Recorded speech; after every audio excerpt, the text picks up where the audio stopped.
it's cold outside, hence the uniform. I'm pulling out my good sweatshirts that I love so much.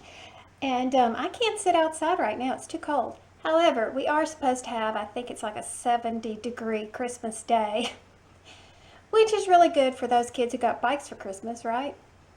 All right, I have some things to show. First of all, I've been knitting. Now, I was supposed to get all my donations ready for Monday, which I did, by the way. And my husband was part of the group that took everything to the church. And so he took several bags for me, and that was fun. And the lady said, "Oh, I was so glad that these came in. I felt really funny about calling her and requesting them, so I'm glad they came." So Tucker told her he could call and request anytime he wanted to. Anytime she wanted to. Okay, so what have I done? This is the birthday cake cowl. Now, it's also done in red heart. I can't remember the name of the color. I have to look that up for you. And that unforgettable, red heart unforgettable. So anyhow, I do love working with this yarn, and I love the slow color changes of the yarn. This is very much like Nick Pick's Chroma Worsted, but kind of like the more inexpensive little brother version. It's nice, and I do enjoy it. So because the place where I donate my stuff really likes to have matching sets, I thought, well, let me do a hat in this too. But I was tired of doing the same old hats, so I was looking. And again, guys, I am still not in a place where I can really sit and focus on something hard. So I'm needing things that I can be slightly challenged, but really easy, okay? This is called the Knit Night hat. And do you see this little border, how it's a little bit different? I thought that was so cute, and it's still very stretchy. But it made a nice hat, didn't it? So I have a matching set.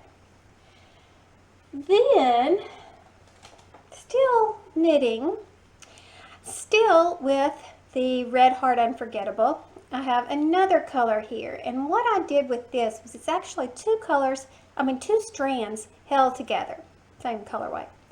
And this is a basic slouchy type hat. See how big it is? But I just gathered the top. And I know you purist knitters don't like it when I do that because this is pretty much what you do on the Addy.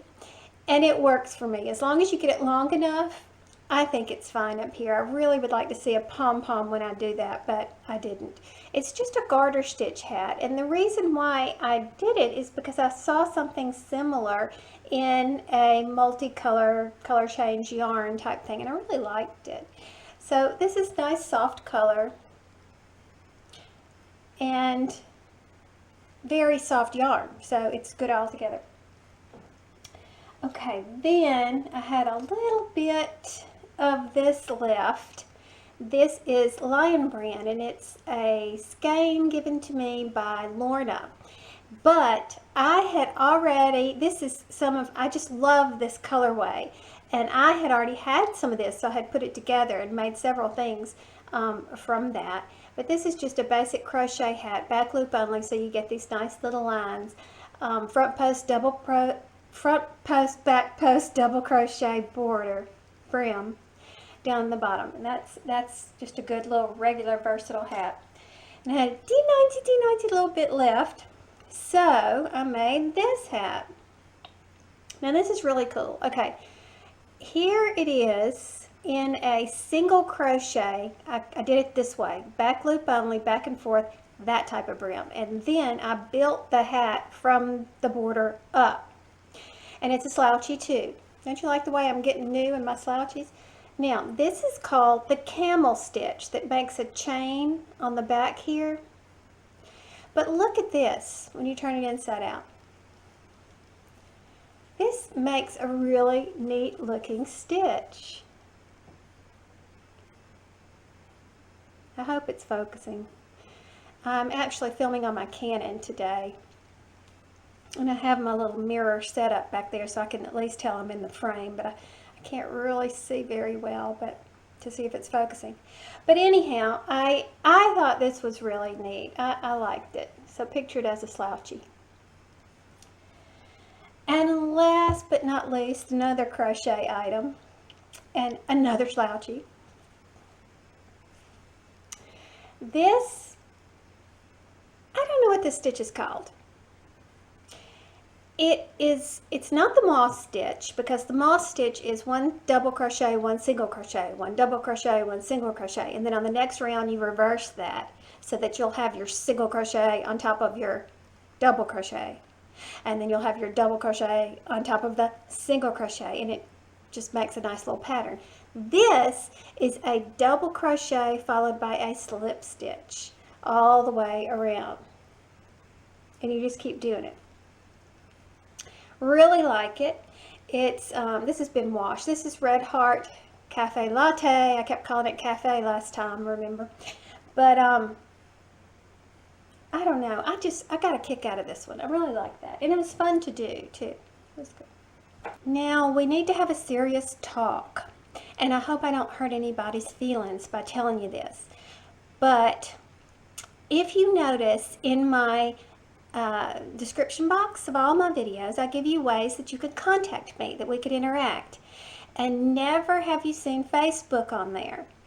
That's because I keep my Facebook kind of separate. That's my world of my family and friends, and every now and then I'll post some yarn things on there just to test the waters and see what happens, but those people are not interested in yarn, and I don't even bother with that. As a matter of fact, I don't even get on it very often because I don't like Facebook's interface. I think it's awkward, and I just don't like it. So that being said, I had something really creepy happen to me on Facebook recently, and anyway, to make a long story short, if you want to contact me, look in the description box and you can see my Instagram account, and the best way really would be to send me a message. You could send a private message through YouTube, Ravelry, something like that, or follow Instagram, because that's where I post most of my yarn work and things like that. But not Facebook. So I have recently gone through and kind of culled my Facebook friends list, and so, you know, I'm sorry, and I hope I'm not hurting anybody's feelings by telling you that, but I keep that, again, for family and friends, but also for certain groups that I follow, and one of which, well, here, I'll tell you about it here. To the best of my knowledge, this is the best resource of Addy machine information on the web today. I'll put a link in the description box below, or you can search for Addy King Loomers and Knits in the search box. It's run by Susie, and it's important to note that it's not just an Addy machine group, it's for all yarn crafts, and Susie is the best at finding interesting patterns and ideas that keep the feed full of good stuff. Now be warned that this is a large group, so there's lots of posts, but that's why Susie does a terrific job of corralling all the great information so it can easily be retrieved. See this pinned post? It's always there, so you can easily find the neatly organized library of links. See, she's divided it into nice, neat, color-coded categories and provides the handy-dandy links to each. And on this site, I found this absolutely adorable scarf pair. One was a Santa scarf, and it's based on the one that I did, but they added some puffy stuff for his beard and all. It's really nice, but look at the elf. Isn't that adorable? Oh, I didn't have anything to do with the elf. Now here we are, getting really close to Christmas, and I have to say thank you to Deborah Keep once again. I tried to do a screen capture so it would look nice for y'all, but because this is playing music, for some reason my microphone wouldn't work. This is an advent calendar given to me by Deborah Keep.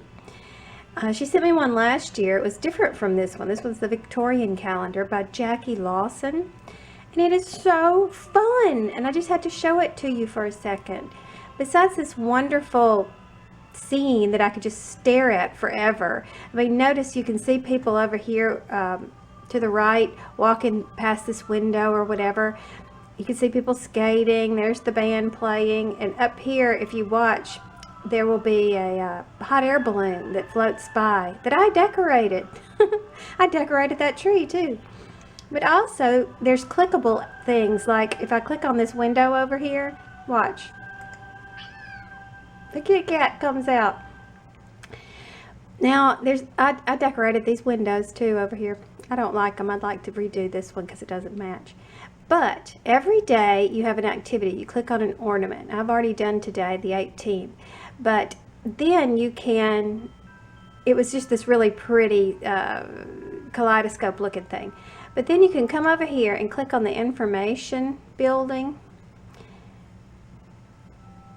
And then you click on the day, and it will give you some history about how that fit in with Christmas, where it came from or whatever. It's always short like this, so it's not like you're studying. So it's really, I don't know, I just love it. And Deborah sent me another one last year. It was a whole different theme of a little Christmas town. It's so fun. But you know, you would think, okay, this is all there is. There's plenty on this one screen right here, but no. If you go over here and hold down this arrow, you can go through the town and look at the dimension. This artist is just fantastic. I just love her. You see people walking around up through here. But anyhow, it goes both ways, and you can see all kinds of things that you can do, different activities. You look for clickable links, and when it turns into a little hand. Isn't this beautiful? So, Deborah, as I told you, I thank you so much for this because I've gotten so much enjoyment from it, but I get lost in it. And I spend entirely too much time playing with my advent calendar. But isn't it wonderful? I'm going to put the link down below in case y'all want to remember this for next year. Or I guess you could go ahead and do it now. It's fun. I so wish I could have discovered this earlier for you people who are so talented with amigurumi. Let me see if I can shrink this a little bit so you can see this picture. It is, whoa, that's too much. This is a Crochet Nativity. Is that not adorable? Now, the writer is from Spain, and her instructions, she does have videos, by the way, on YouTube, but they are in Spanish. However, this page can easily be translated through your browser, through Google Translate too. But when you watch her tutorials, they will be in Spanish. But you can see what she's doing. But anyhow, I thought that was absolutely adorable. Look at these guys. There's the three kings. You have a donkey, an angel, the Holy Family. Ooh, what's that? Goat or a bull? The camels, aren't they precious? Look, and each has a beautiful blanket on their humps. And she shows you, even if you don't want to do the whole nativity, she shows you Christmas trees, which are kind of fun. So this is a great site. Link in the description box below. And since it's Christmas, some of you may be doing some air travel. And gosh, that's not fun at this holiday time. So there's probably going to be a lot of waiting, a lot of long lines. And so if you could bring your yarn, that would be great, I'm sure. But sometimes, well, here, I did a video based on air travel with our supplies and everything, and what I pack and stuff like that. You can watch however much of it as you want. But I'm going to put it in the little eye that pops up, you know, on the screen, and in the description box so you can see that. But I also spent some time describing this carry-on that I bought for travel. And look, after 2 years, here it is, and I still use it. As a matter of fact, I use it for everything. It's perfect to carry on because it fits right under the seat in front of you, so you don't have to put it up in that big bin. You can get to your knitting and crochet stuff and your snacks and whatever else you put in there. And I was concerned, and I said this in the video, about this wobbly, you hear that? Handle. This is a telescoping handle that goes up and down. This is 2 years old, and you can see I use it all the time. See how dirty it is back here? And the wheels have gotten a lot of wear, and it's starting to wear right here on the side. But I love this thing, and for what I paid for it, which was 40% off at Joann, I mean, this is a steal. I have just really gotten a lot of use out of this thing, and I enjoy it. So there's a report 2 years after I introduced you to this bag. Now, you may have heard me mention May Olson before. She's one of my subscribers, and May has, well, she knew I have an interest in history and things like that, and I absolutely love looking at vintage patterns online. And she sent me a bunch of vintage pattern books, and I have had the best time looking through these things. I love the fact, well, first of all, I love the fact that somebody else held these things so many years ago. But look, this cost 20 cents. Just the whole differences. I mean, it's just so fun. Look at this one. So, I have had a good time looking through these. She sent it to me a while ago, and I should have thanked her before now. Well, actually, I thanked her, but I should have publicly thanked her before now and shown you these really cool things. But, see, here's another one. I mean, she sent a lot. Bags. Let's look at some of these. Oh, look at that winner right there. Oh, it's the same one. Look with their gloves on. You know, I remember my mother had me when she was 42. And so she was the same age as a lot of my friends' grandmothers. And so my grandmother was older than most friends' grandmothers, but both of them. And my daddy's mom was the consummate lady, and she always wore her hat and gloves and heels and, you know, things like that. Here's some men's wear. Tablecloths. Bedspreads. Wait, what is it? This one costs only 10 cents. Look. Bedspreads. Fairs and bazaars. We still do fairs and bazaars, don't we? There's another bedspread. But wait, when I pulled this one out, I had an immediate flashback. I remembered this picture. And I first picked up a crochet hook back when I was probably somewhere in elementary school, and I think it was like 4th or 5th grade. And I didn't get very far and didn't pick it up at all until now, you know, these recent years. But I had this book. I remember this. And as I was glancing through it and looking at the pictures, I was like, oh my word, I remember these outfits.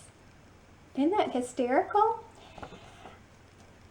That was a really good memory. So May, thank you so much for making me smile. I haven't read all of them. I'm still looking through, and I'm literally reading like every page and turn and look through the patterns, and I love the notations. I like the descriptions, and it's just so fun. So thank you, May. When we look at yarn online, we have to keep in mind that it may not come out the color that the yarn actually is. And the reason is more likely going to be our fault than it is the seller's fault.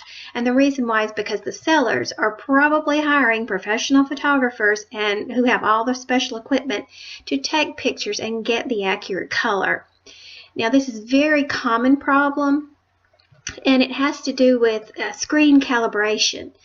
Now, if you type it into Google, screen color calibration or just screen calibration, you're going to get instructions and information on how to calibrate your screen. It's not difficult at all. Here, the first thing that pops up is some Windows instructions for how to do that. But as you go down, you'll see lots more information and how to test your monitor and that sort of thing. It's very simple. Of course, you'll have to look for specific instructions for Macs because operating systems are different. But with that in mind, let's talk about these skin color suggestions.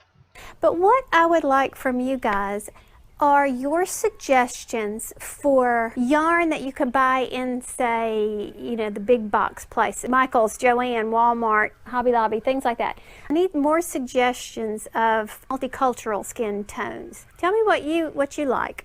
Ruby Garnet Rose suggested this for Latin skin tone. It's toasted almond, and Hobby Lobby's I Love This Yarn, and I agree. That's a good one. And as an aside, look at Hobby Lobby's famous sale price. That's as good as it gets, guys. However, you can use your 40% off regular price coupon in one measly skein if you're so inclined. Then Rochelle of Queen's Yarn Boutique suggested some in Red Heart with Love. That's her favorite yarn. Would you believe that I couldn't find a single color chart of Red Heart with Love anywhere? I wanted to put all the colors of the collection in one shot, but nada. Anyhow, here's the Super Saver colors, which appear to be first cousins to the With Love colors when I compared them online. So we'll get a nice idea of Rochelle's suggestions. Now take a moment to look at linen. Those gray undertones won't do. The only time we humans have gray undertones is when we're not feeling well, which is probably not a look we want to represent in our crafting. You'll note that Rochelle didn't suggest anything remotely like linen, so stay away from things like that. My kids will be home this weekend for a week, so that's fun. Don't know if I'll be able to get to another video for the week, so have a Merry Christmas if I don't get a chance to pop on before then, and I will see you after that for sure. Talk soon. Bye.